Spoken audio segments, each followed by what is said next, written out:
Hey family, Pastor Jairod here, and welcome to day 5 of our 6-day Holy Week devotional. And I have the honor of sharing with you about this thought on Good Friday. As a matter of fact, I want to share with you that oftentimes we may find ourselves in situations where we have to serve a good God, even in a not so good situation. Jesus teaches us this when we read Matthew chapter 27, verses 1 through 61. He shows us in there that even though we call it Good Friday, he himself did not experience much good on this Friday. Now, you may say, what did Jesus experience? Well, I want to let you know, Jesus experienced a trial, a crucifixion, a death, and a burial. As a matter of fact, it was on what we call Good Friday many years ago that Jesus found himself laid to rest in a tomb, ultimately for a stone to be rolled over to submit the death of his physical body. I want you to understand something. That doesn't sound good to me.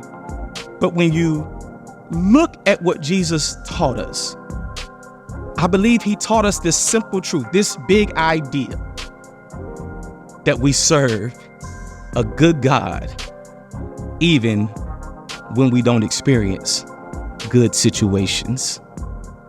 And I want to let that sit for a moment, because as much as I want to give you some practical points to help encourage you, I have to just let that sit, because here it is. Jesus had to let that sit. As a matter of fact, it was while he was on the cross, right before he gave up the ghost, as we like to call it, or gave up his spirit, he said, my God, why have you abandoned me? And there are times in our lives where we all have felt that God has abandoned us. So as we celebrate Good Friday, I want this Friday to be a reflection, or to be a moment where you reflect on the reality that for Jesus, it was not so good, but he did it for our good. I love you. I can't wait to see you. Happy Good Friday.